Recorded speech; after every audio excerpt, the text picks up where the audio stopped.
Bonjour les petits Bonjour. amis. Dans la précédente vidéo, on vous a demandé de nous poser toutes vos questions et interrogations. Les plus intimes. Non. Donc on a toute notre petite liste, on va répondre à tous les petits cocos. Alors on nous a demandé combien on dépensait par mois.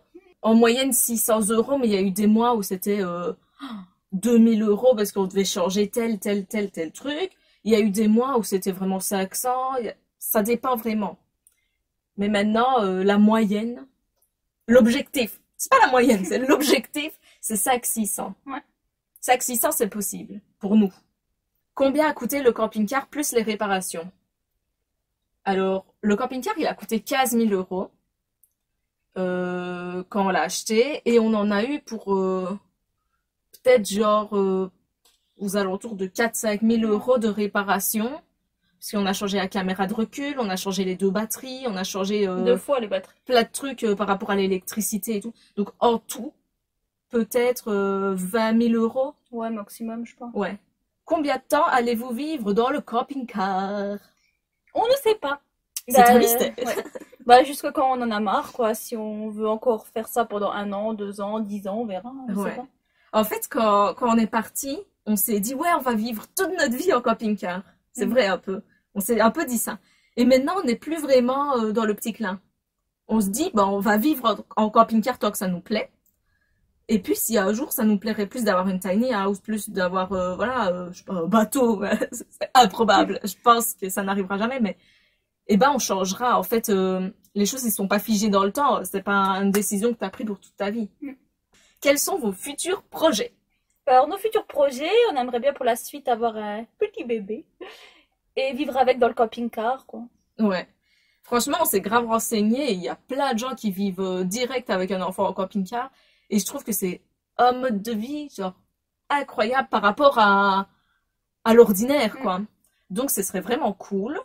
Autrement, on en avait parlé dans une précédente vidéo, on aimerait trop un jour être maison d'hôte. Maison d'hôte, et on a aussi des idées d'air de camping-car, en fait, mais un peu plus convivial et tout. Enfin, je sais pas. Encore, on sait pas trop, en fait. Mais c'est dans l'optique de recevoir des gens. Soit en camping-car, soit des gens, une nuit, genre comme un Airbnb, quoi. Donc, on nous a demandé comment on faisait nos itinéraires. Donc, on choisit une ville un peu éloignée, genre 300-400 km de où on est présentement. Et on regarde entre les 2 villes, il y a quoi d'intéressant, en fait. On commence pas à regarder dans tous les côtés de la route, genre, on regarde vraiment sur la ligne, il y a quoi. Et du coup, on s'arrête à plusieurs endroits comme ça. Après, des fois, ça nous est déjà arrivé, et surtout maintenant, ça fait 2-3 villes où on va, et on se dit, mais pourquoi on a mis ça sur notre itinéraire? Genre, c'est vraiment des villes pas intéressantes, voilà. Je vais pas les citer, mais pas intéressantes. Et du coup, on part, genre, on va à la suivante, voilà. Après, généralement, on n'a pas une date butoir pour se dire, il faut telle date être là, tu vois. Alors, est-ce qu'on a de la difficulté à trouver de l'eau? Non. Si. En fait, c'est trop bizarre parce que généralement, j'aurais dit non, pas du tout, on en trouve partout. Et là, justement, aujourd'hui, la cuve est vide, genre. Non, mais des fois, en fait, vu qu'on fait beaucoup de petits villages ou quoi, Ouais. Et qu'on roule pas énormément, des fois, pendant plusieurs villes, on trouve pas du tout d'eau ou quoi, donc... Après, je sais que y a toujours l'option d'aller dans un cimetière chercher de l'eau. Et je sais que c'est une option très décriée. Moi, personnellement, j'ai pas du tout de problème avec ça. Personnellement. Ouais, mais on est gêné des fois. On l'a pas fait beaucoup. Mais on l'a fait 2 fois. Seulement 2 fois. Et la première fois, on a fait vraiment le plat d'eau. On a pris 100 litres. Et la deuxième fois, on a pris vraiment bidon par bidon, 5 litres, 10 litres, voilà. On prend vraiment, allez, 1 ou 2 bidons, vraiment quand il faut, quoi. Vraiment qu'on n'a plus rien, mais sinon... En fait, moi, j'ai pas de problème avec ça parce que l'eau, elle est là, genre, elle est gratuite. Donc, pour moi, c'est pas du vol. Il y a plein de gens qui vont penser que ça en est. Mais pour moi, c'est pas du vol si le robinet, il est là. Il n'y a pas des pièces à serrer dans le robinet. Donc, voilà. Après, faire carrément le plein, c'est vrai que c'est gênant. Je sais que c'est mal vu et je sais que la fois où on a fait le plein, il y avait quand même des gens qui nous regardaient un peu... je sais pas si tu te rappelles, qui nous regardaient avec assistance. Donc, si vous faites ça, peut-être privilégier vraiment les petits villages où il n'y a pas grand monde ou à les îles Soirs, je sais pas. Ou pas un dimanche, parce qu'il y a tout le monde qui est au cimetière, donc... Par exemple, quand on faisait les vendanges au Luxembourg, on était garés devant un cimetière pendant tout le temps des vendanges, pendant 2, 3 semaines. Et c'était vraiment un petit village, il n'y avait rien du tout pour remplir l'eau à au moins 20 kilomètres, quoi. Donc là, on prenait de temps en temps des bidons d'eau, quoi. Ouais. Et pour moi, comme je dis toujours, ce qui n'est pas interdit est autorisé. Donc, je vois pas le mal. On nous a demandé si on avait difficile à trouver des spots, des fois. Bah, en fait, on a toujours trouvé, dans toutes les villes où on a voulu aller, on a toujours trouvé quelque chose. Mais bon, des fois, c'était des super jolis spots, nature et tout comme on voulait. Des fois, c'était désert. Et des fois, c'était vraiment des parkings, du Auchan, quoi. Mais autrement, avec des applications comme Caramaps, Park4Night et tout ça, vous trouverez quand même beaucoup de spots à beaucoup d'endroits. Autrement, nous, quand on n'en trouve pas, on prend Google Maps version satellite, on zoome et on regarde au niveau des cours d'eau, par exemple, s'il y a des endroits où on pourrait se garer en tant que voiture. Si en tant que voiture, vous pouvez vous garer en tant que camping-car si c'est moins de 3 tonnes 5. Bon, si vous rentrez dans la place. Si t'as un camping-car de 8-10 mètres, c'est plus chaud. Oui, si vous dépassez sur toute la rue et que personne ne s'est passé à cause de vous. Enfin, je sais pas, faut être quand même logique, quoi. À ce propos, on nous a demandé si on avait déjà eu des problèmes avec le voisinage quand on se gare en camping-car quelque part. Yes! Ben, il y a souvent enfin, souvent, non, j'abuse. Mais il y a des fois des gens qui nous regardent un peu d'un mauvais œil. Genre, ils sont toujours là, ils partent pas. Déjà, il faut savoir quand on se gare quelque part que c'est pas fait pour les camping-cars. On reste aller 2 jours max. Ouais, voilà, 1 nuit ou 2 maximum. Et oui, on a déjà eu des réflexions. C'est rare, hein, 2, 3, peut-être depuis 6 mois qu'on est parti. Mais des réflexions qu'on nous disait, c'est pas un camping ici, faut partir, je sais pas quoi. Les gens, c'est pas la police, ok, déjà de A. Donc si eux, ils nous disent de partir, ça veut pas dire qu'on doit partir. Après, c'est pas qu'on se met devant leur place privée ou qu'on se met devant leur fenêtre ou quoi. Oui, là, on c'est se met vraiment pas devant une maison. Ouais, c'est vraiment des places publiques ou des endroits nature. Donc je vois pas en quoi ça dérange les gens. Mais bon. Ouais. Après, moi, j'ai pas envie de me prendre la tête. Si les gens ils disent ça, je me casse et c'est bon. Mais autrement, c'est pas interdit. Genre, une fois, on était dans un village, on était garé sur une place, mais il y avait genre au moins 50 places. Et il y avait un gars qui se garait tout le temps à cette place-là, mais c'était pas sa place, quoi. Et c'était pas attitré, ouais, quoi. voilà. Et il commençait à râler, il disait ouais, c'est pas un camping ici et tout, mais enfin, c'est pas ta place, donc voilà. C'est pas des trucs privés, c'est des trucs où tu peux mettre une voiture, donc tu peux mettre un camping-car tant qu'on gêne pas. C'est pas parce qu'il se met là tous les jours que. Voilà.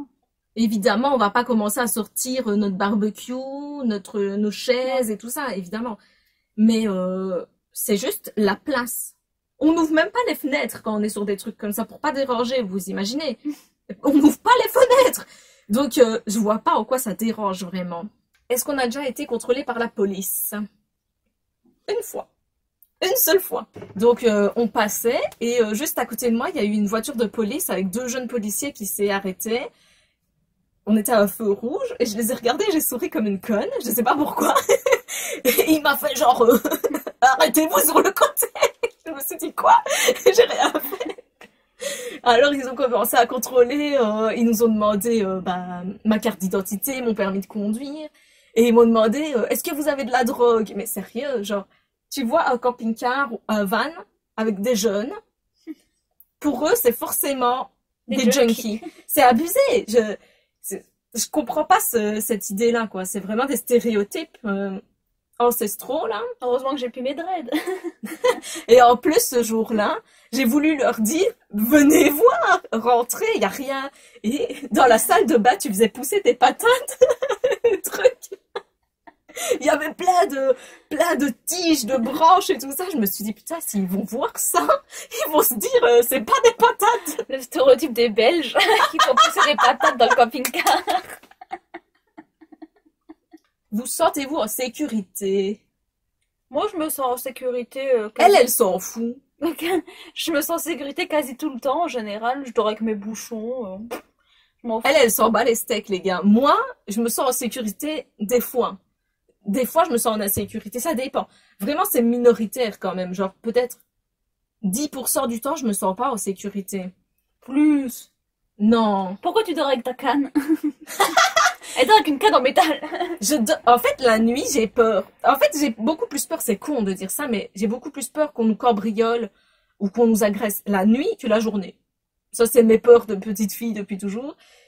Donc, je dors avec la canne, vous savez, la canne, genre en métal, là, pour bloquer le volant. Je dors avec.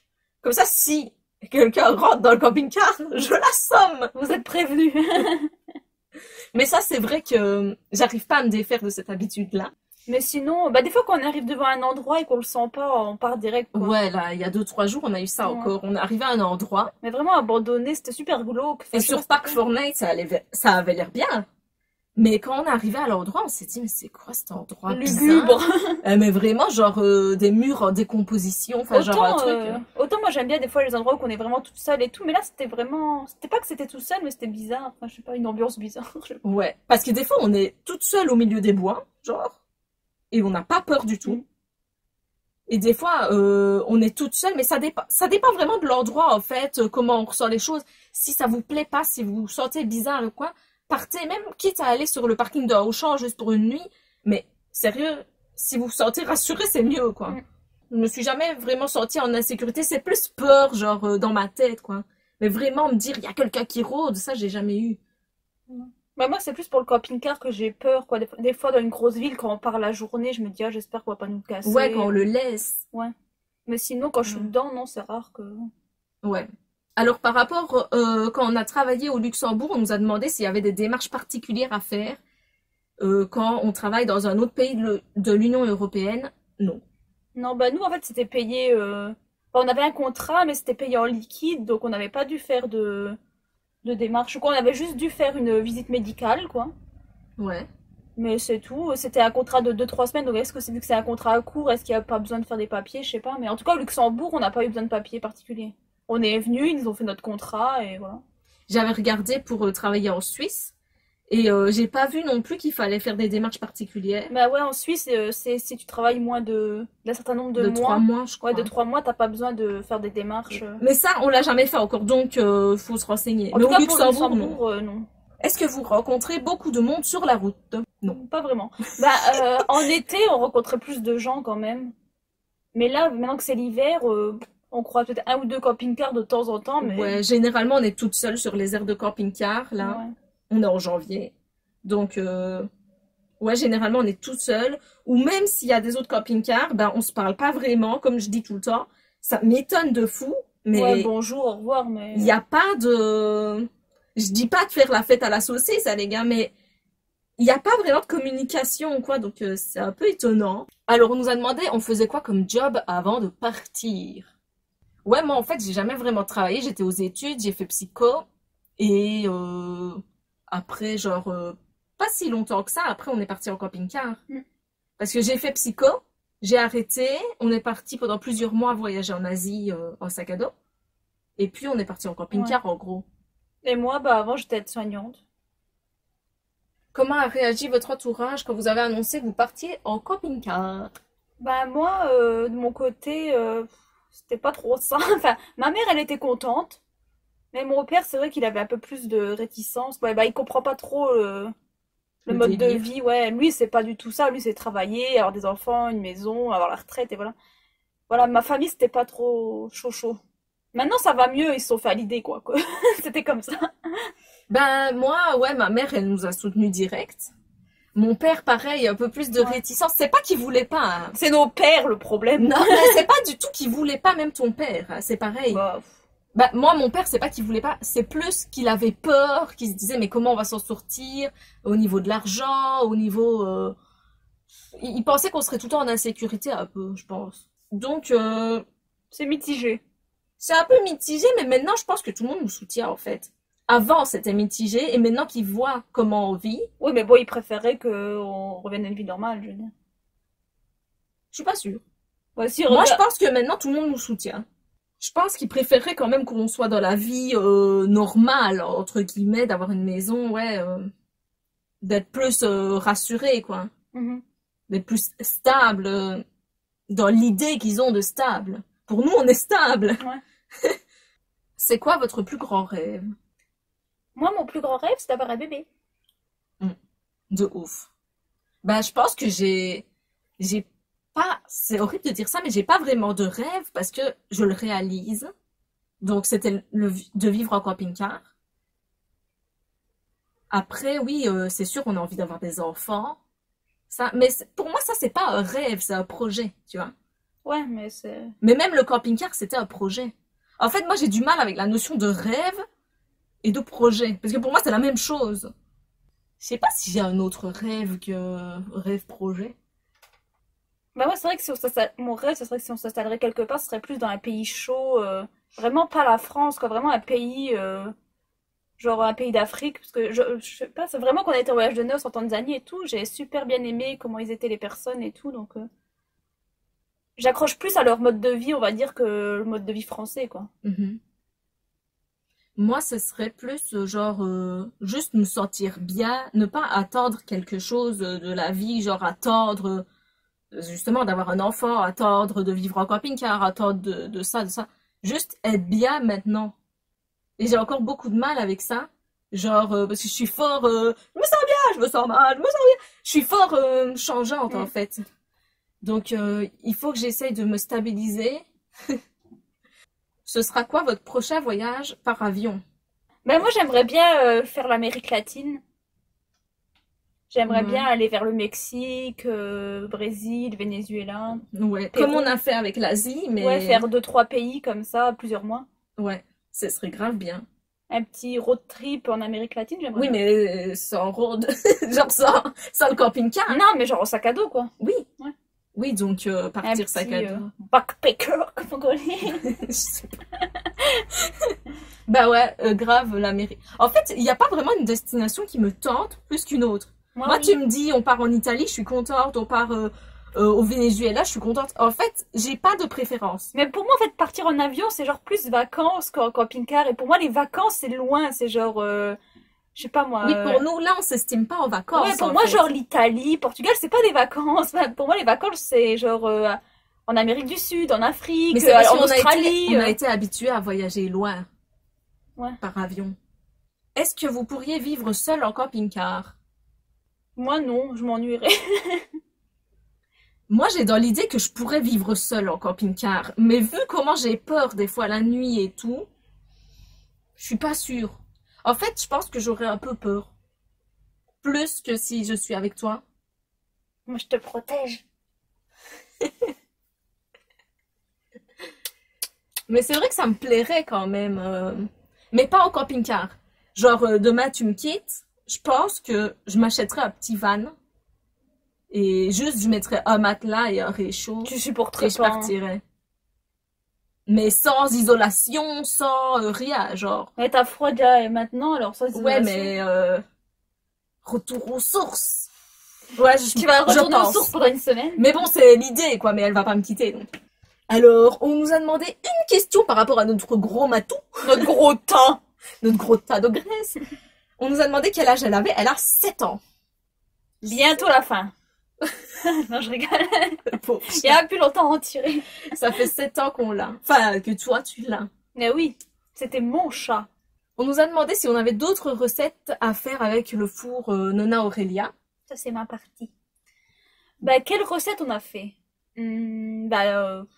N'importe quelle recette qu'on fait dans un four traditionnel, on peut le faire dans le Nona Aurelia, en fait. On prend pas des recettes particulières, juste, par exemple, dans les recettes normales, ils disent, par exemple, 180 degrés pendant 20 minutes ou quoi. Dans le four du camping-car, c'est pas pareil, il faut toujours mettre au feu minimum, et après, bah, vous voyez quand c'est cuit, quoi. Oui, la seule différence, c'est par rapport à la cuisson. Mais sinon, C'est on peut vraiment tout la faire. seule différence. Moi, j'ai déjà fait des lasagnes, pizza, Fondant au chocolat, fondant au chocolat, des biscuits, une tourte. ouais, une Bah, tourte. on fait tout ce qu'on fait dans un four normal. Ouais. Des biscuits. Voilà les petits cocos.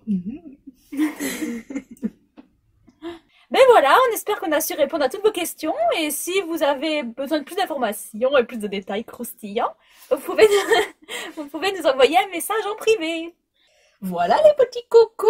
On vous fait des gros bisous et à la prochaine. Ya. Prochaine vidéo, ça sera sur les erreurs à ne pas commettre en camping-car. Les erreurs que nous, personnellement, on a commises. On vous fait des gros bisous les copines. Bisous! Ciao. C'est ciao! C'est ciao.